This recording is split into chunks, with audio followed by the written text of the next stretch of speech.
Welcome, people of the World Wide Web. So it is another episode of Look What I'm Watching. Obviously, we gave it a break last week. I was watching a lot of stuff, but due to a lot of other stuff going on, I didn't have time to do it. So what have I been watching the following week? So we have two DVDs here that I have watched. I've been watching some other DVDs for the live stream on Thursday, so Transform related, so I won't cover them here.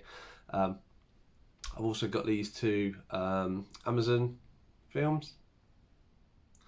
So that's kind of everything I want. So let's get into it. So we'll go with the DVDs first. So the Kite Runner.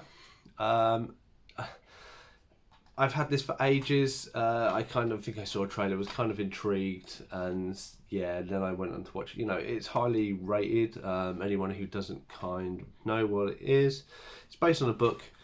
It is about two lads. One is the son of the basically his dad is the rich person. They own a house in Pakistan.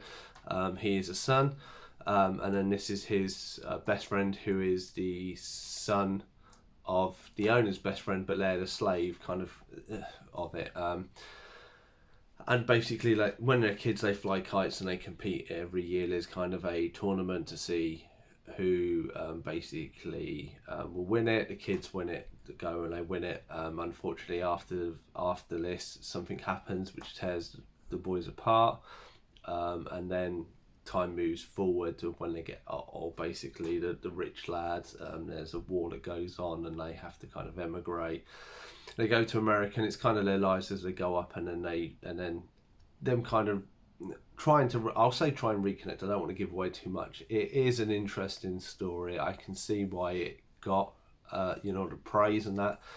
For me, I felt, yes, it was good. It just felt very one-sided. The rich kid, he kind of finds himself very later on the film, but his friend doesn't have the best of luck throughout the whole of the film, and I did feel really bad for that kid, because they did nothing wrong, and there was that thing of, like, their separation is because the rich one kind of his view points to the poor is different, and basically the way he treats them and something like that, and yeah, he does do something to kind of rebuild that trust later on, but I think it's kind of a little too little too late. But that's mine. But yeah, definitely watch it. Say if you've read the book, then maybe this is really even better. There we go. So next one. So this is Kin. So this is one I bought ages ago. Obviously quite a big star cast. I didn't realise. Obviously Dennis Quaid there, James Franco. There are some other people in it, but I don't want to mention it because they're not mentioned here. So basically, this young lad.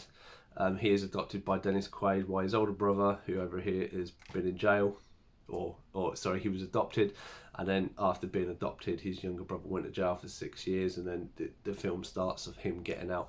On the day he gets out, this young lad, he goes to building sites and stuff to get scrap to sell it, because obviously dad's a builder, but they don't have a lot of money, and he comes across loads of dead bodies and this gun, which he then picks up and takes with him.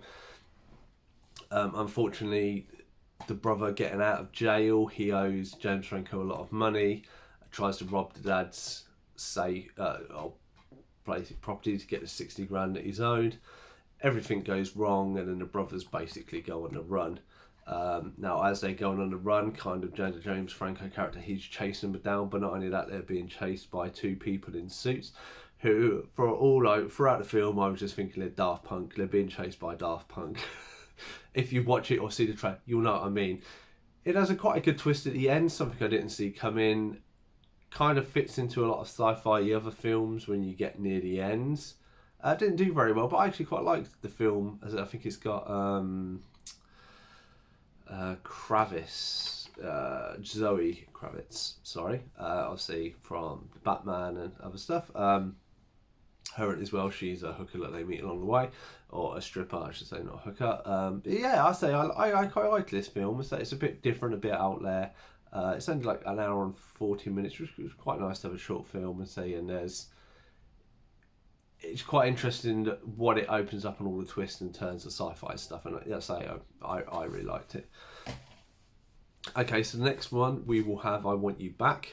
So this is an Amazon one. So me and the wife have been off for a few weeks and stuff, and we've gone through a lot of the chick flick comedy stuff that we haven't seen. We just Amazon, we've tried it out because we don't really watch too much. So yeah, I Want You Back is basically Charlie Day and I cannot remember for the sake of me the lady's name.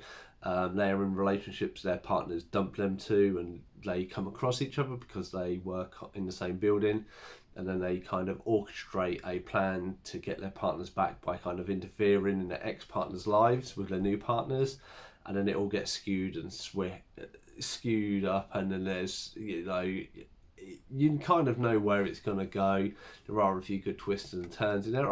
It was actually a surprisingly good film. I really liked it. You know, if you like rom-coms and stuff like that, it's definitely, you know, it is a good film. It's not amazing, but it is good. To say there are a few twists and turns, but you kind of get where it's going. So there was that one, and then we switched paces. We've chose another one. So it's Palm Springs.